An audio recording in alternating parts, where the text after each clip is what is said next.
So we continue with the discourse of Narada.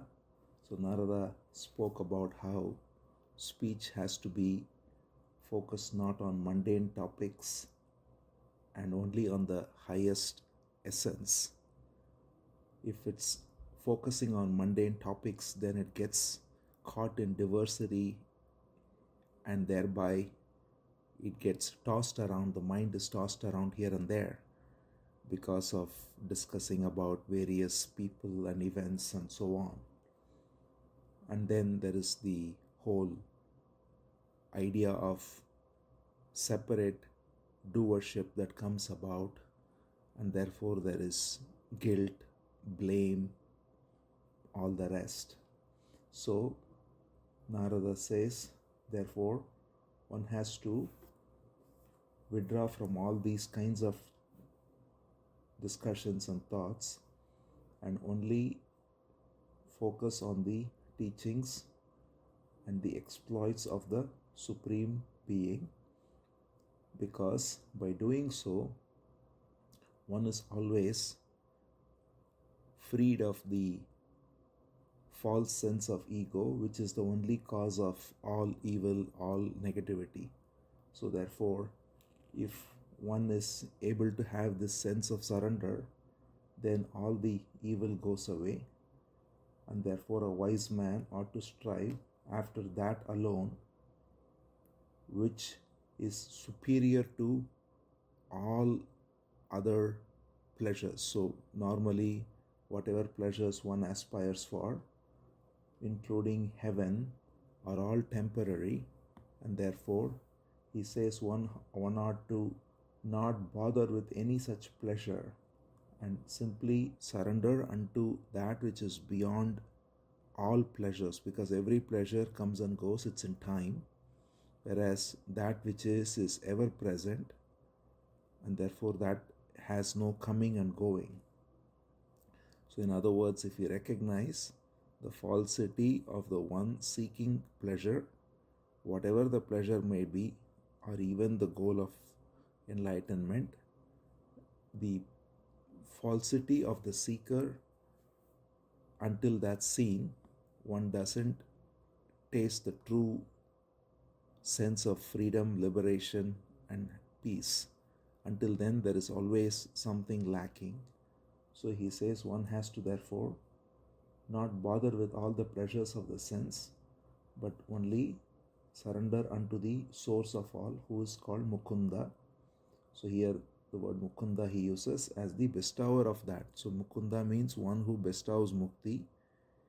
Mukti is not for the individual. Mukti is when the individual is not there.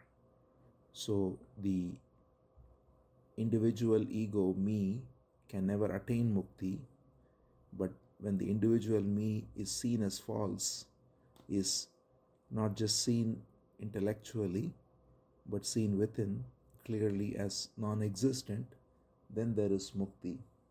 He concludes by saying, realize that this universe is no other than the Lord, who is yet also apart from it, responsible for continuance, destruction, and sustenance of it, creation, sustenance, and destruction of it. Idam hi vishvam bhagavan iva itaro yato jagatsthana nirodha sambhavaha taddi swayam veda bhavans tathapi vai pradesha matram bhavatah pradarshitam. It's a very nice verse. He says first, idam hi vishvam bhagavan. So in those 4 words, he covers everything. Idam hi vishvam bhagavan means this universe is Bhagavan. This universe is God. So don't look for God anywhere else. This very universe is Bhagavan. So when we recognize this, then there is no seeking anymore, because every movement within the universe is the divine energy. There is nothing then to be either coveted or to be avoided.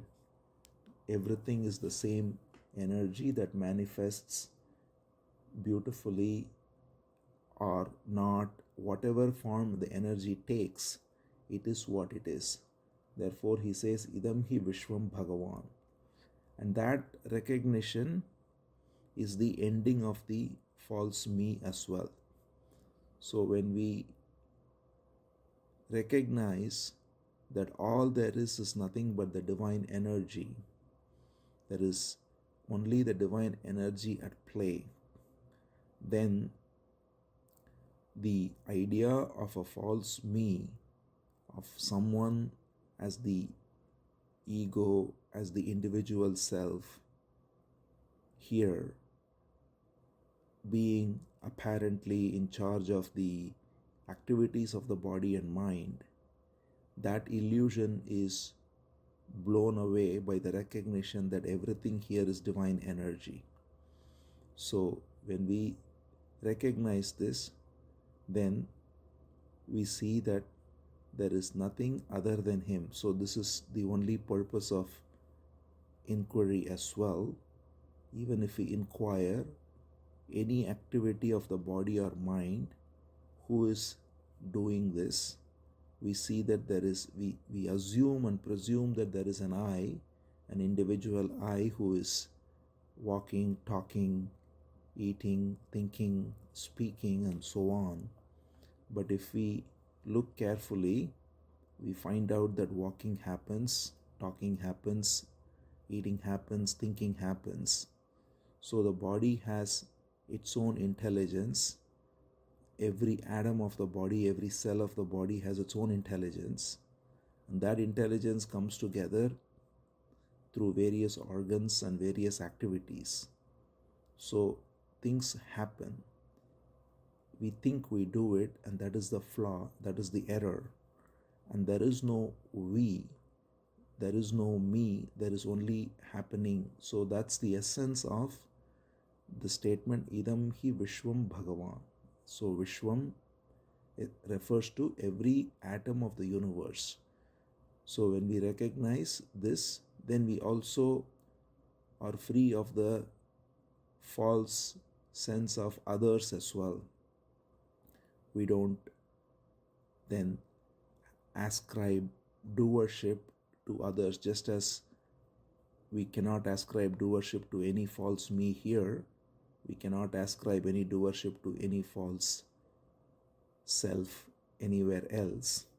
All there is only the play of the divine energy. And when this recognition rises within, then there is only the movement of energy that rises spontaneously every moment. So it rises as even subject and object, and it rises as the doer and the deed to be done.